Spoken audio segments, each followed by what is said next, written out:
Vamos então pensar um pouco nessa época Natal, que poucos pensam, que poucos refletem, poucos meditam, porque Natal não é panetones, troca de presentes, festas, comes e bebes.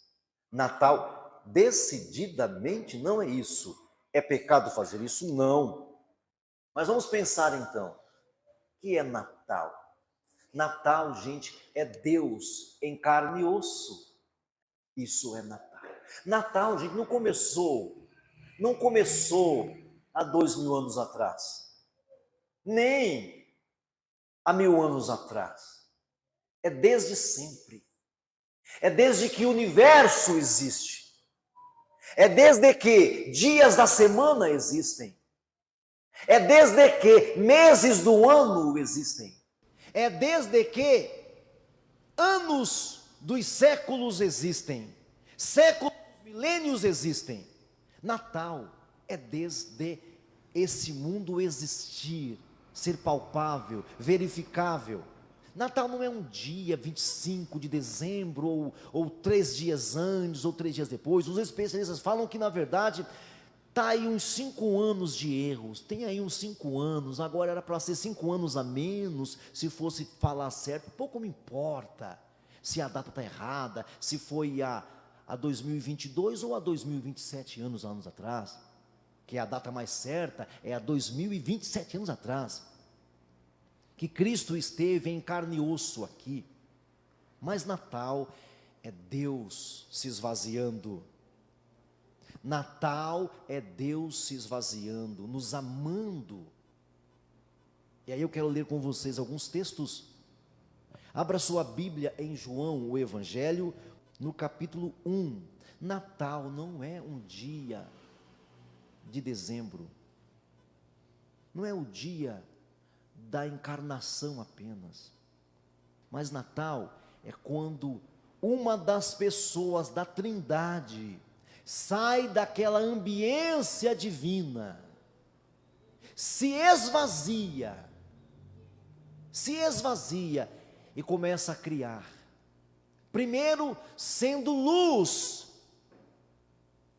porque a primeira expressão da Trindade é luz, palavra, verbo, é a primeira expressão. Então, Filipenses capítulo 2, quando fala que ele não teve como usurpação o ser igual a Deus, mas se esvaziou, ele não está apenas falando do Cristo Jesus em carne e osso, mas do Deus que se esvazia para criar, para salvar, para amar. E para criar, ele sai da ambiência de divindade plena e total. Nós não somos filhos desse Deus na plenitude deles.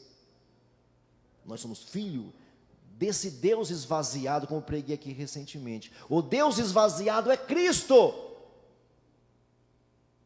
Então, Natal é quando haja luz, é quando o verbo se manifesta. Por isso, esse evangelho aqui no capítulo 1, versículo 1 fala: no princípio era o verbo, palavra, o verbo é palavra.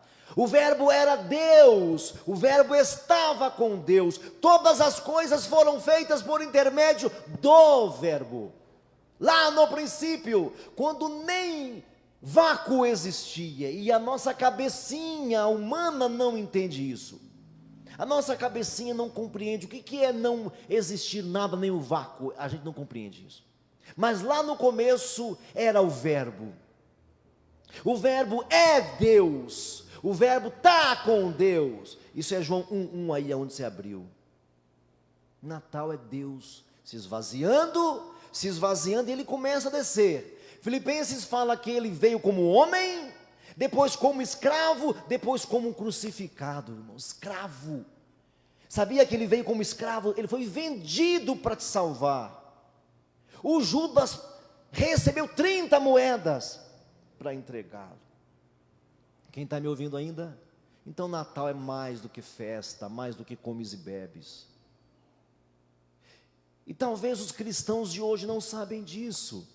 Aí eu quero ver com vocês aí esse texto, João capítulo 1, versículo 35 a seguir. Veja comigo, eu vou ler o texto e fazer algumas observações, e nós vamos caminhar aqui até domingo. O que é Natal? É Deus em carne e osso, é Deus esvaziado, é Deus criador, porque te ama e porque me ama e porque nos ama. Capítulo 1, versículo 35 diz assim: no dia seguinte, estava João outra vez na companhia de 2 dos seus discípulos, João Batista. Estava ali João com outros 2 discípulos seus. E vendo Jesus passar, João Batista, vendo Jesus passar, disse: eis o Cordeiro de Deus. Eis aí o Cordeiro de Deus. 37. Os 2 discípulos, ouvindo-o dizer isto, seguiram Jesus. 38. E Jesus, voltando-se e vendo que o seguiam, disse para eles: o que vocês querem? O que vocês buscam? Disseram: mestre, onde moras? Onde assistes? Mestre, onde o Senhor mora? Onde o Senhor habita? 39. Respondeu-lhe Jesus: venha e veja, venha ver. Olha para cá, deixa eu fazer uma observação aqui. Deixa-me fazer a observação. A melhor pregação do Evangelho é: venha e me veja. É a melhor pregação. Venha e veja a minha vida cristã. Venha, ande comigo, veja o que é ser um cristão.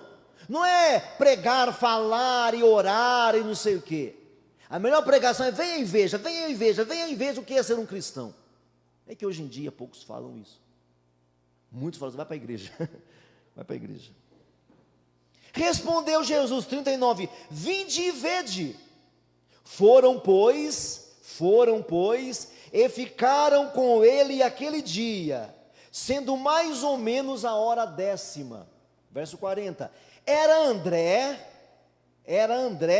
o irmão de Simão Pedro, um dos dois que tinha ouvido o testemunho de João e seguido Jesus. Um daqueles 2 ali era o André, irmão do Pedro, do Simão, e tinham seguido Jesus. 41.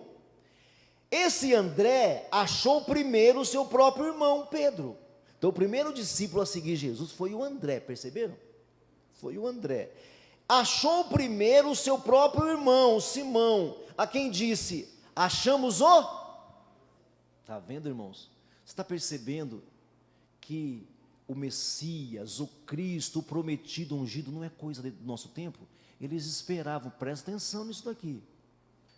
Talvez seja a melhor revelação que você vai receber nos seus anos de vida sobre o Natal. Talvez seja, espero que Deus te revele, porque não sou eu que ensina, quem ensina é o Espírito, gente. Então vamos lá. Percebe então aqui? O André foi e falou para o Simão: achamos o Messias, o prometido, o ungido, o preparado. Não somos só nós. Natal é antes que houvesse legalidade. É lógico que a legalidade para fazer Natal começou o quê? Na século o quê?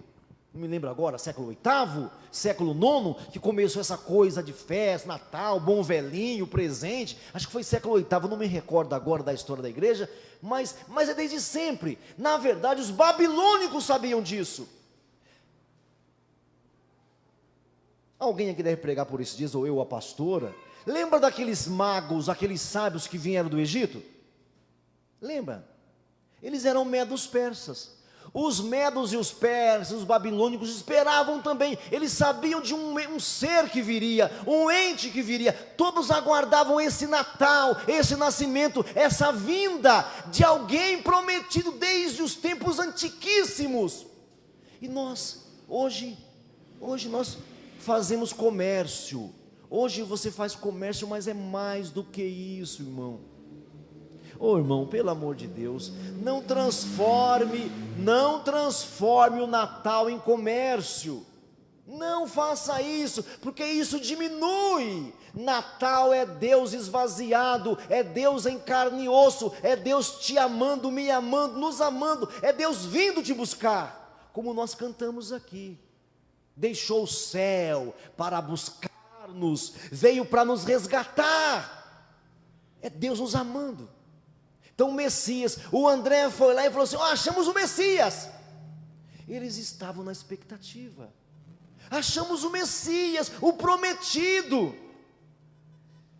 Então não é coisa do século nosso, gente, dos nossos dias. É que nós transformamos tudo isso em comércio. Então o André vai e fala assim: ei Pedro, achamos o Messias. Olha aí, achamos o Messias no versículo 41. Achamos o Messias, que quer dizer o Cristo, que quer dizer o ungido, que quer dizer o prometido. O prometido, gente. É que não dá tempo, eu não vou falar isso, não dá tempo aqui, nem por esse dia todo que eu vou falar aqui sobre isso. Mas, meu irmão, se você ler o livro do profeta Daniel, lá no capítulo 6 até o capítulo 9, fala do príncipe de dias que viria.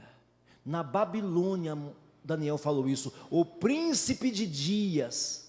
Esse príncipe de dias é Cristo Jesus, pré-prometido, pré-anunciado. Está me ouvindo ainda, irmão?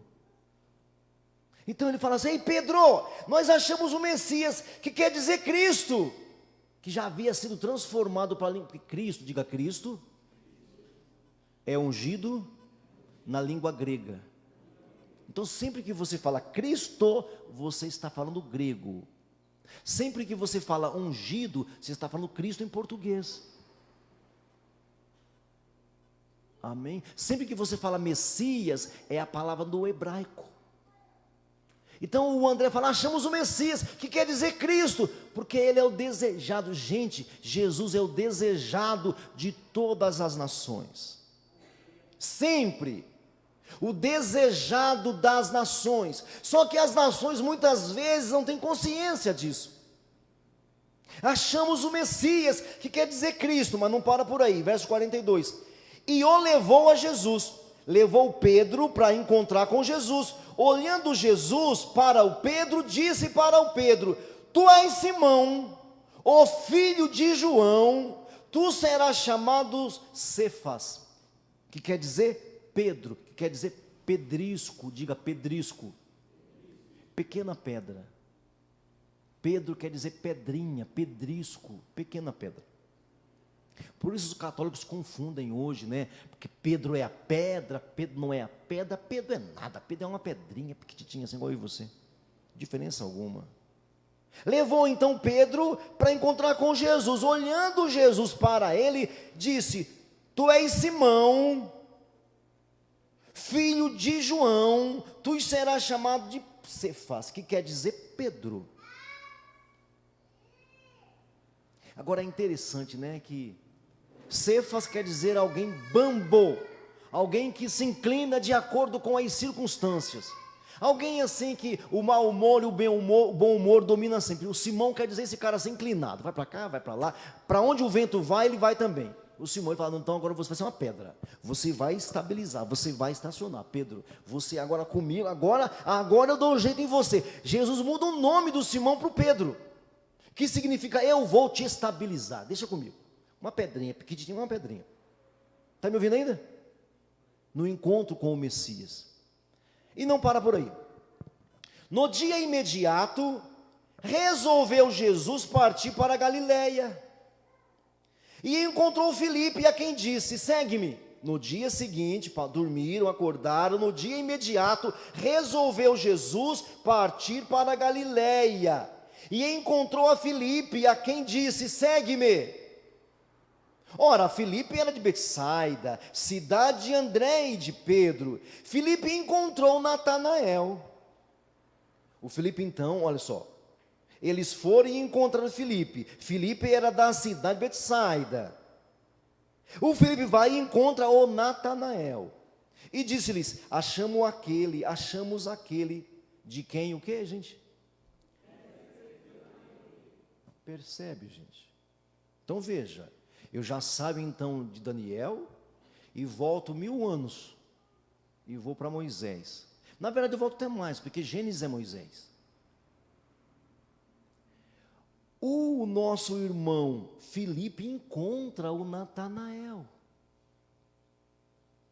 e fala para o... Veja bem, olha só, o André fala para o Pedro: eu achei o Messias. eles tinham esta expectativa de encontrar-se com o Messias, com o nosso Natal, com o nascimento melhor e maior de todos. O Pedro e o Filipe e o André agora vão encontrar o Filipe, e o Filipe vai encontrar o Natanael. E qual é o testemunho do Natanael, do Filipe? Encontramos aquele que Moisés falou. Então, meu irmão, a minha lição aqui hoje é essa. Não é 25 de dezembro, meu irmão. Não é festa, querido irmão. Não é comes e bebes.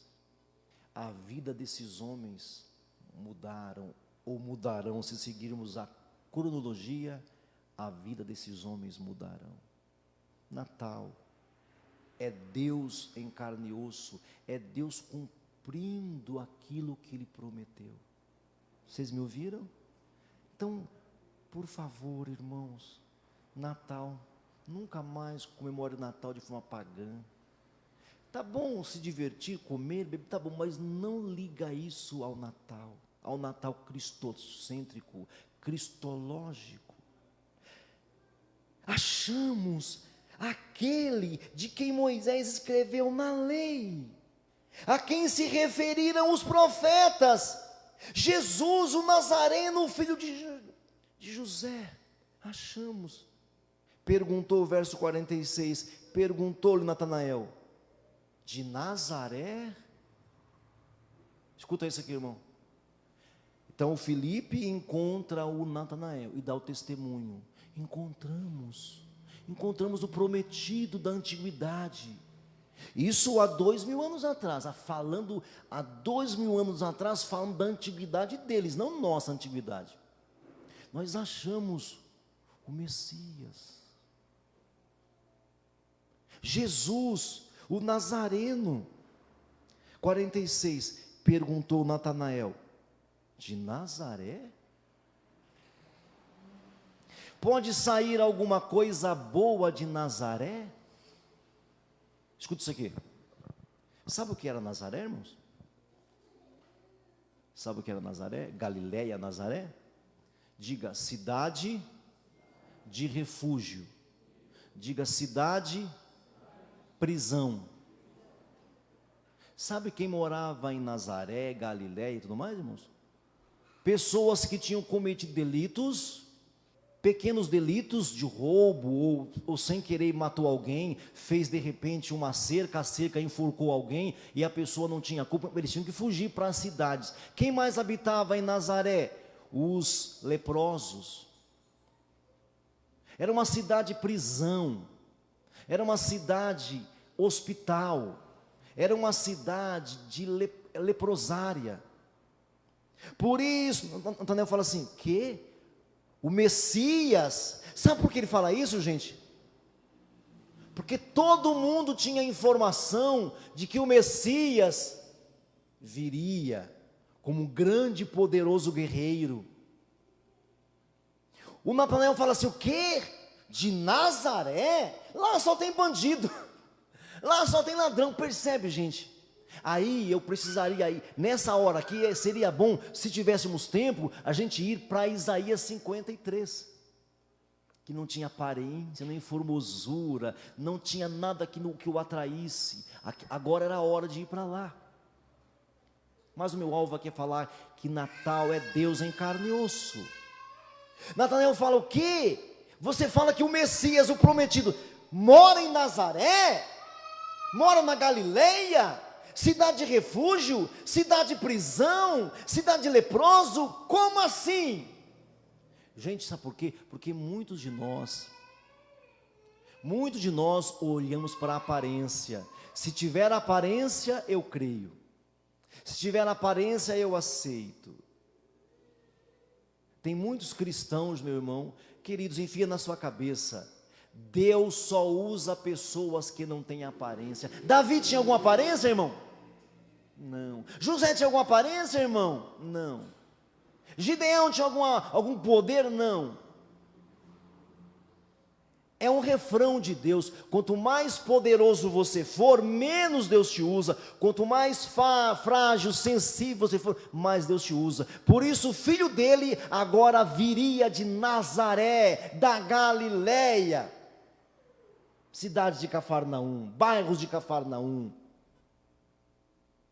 O nosso Natal é o Deus Todo-Poderoso se humilhando. Olha só, irmãos, se humilha, se tornando visível, se humilha, sai da ambiência eterna e divina, luz, verbo, palavra, homem, nascido criança, frágil, sensível, pequeno, Nazaré, no meio de bandidos, leprosos, violentos.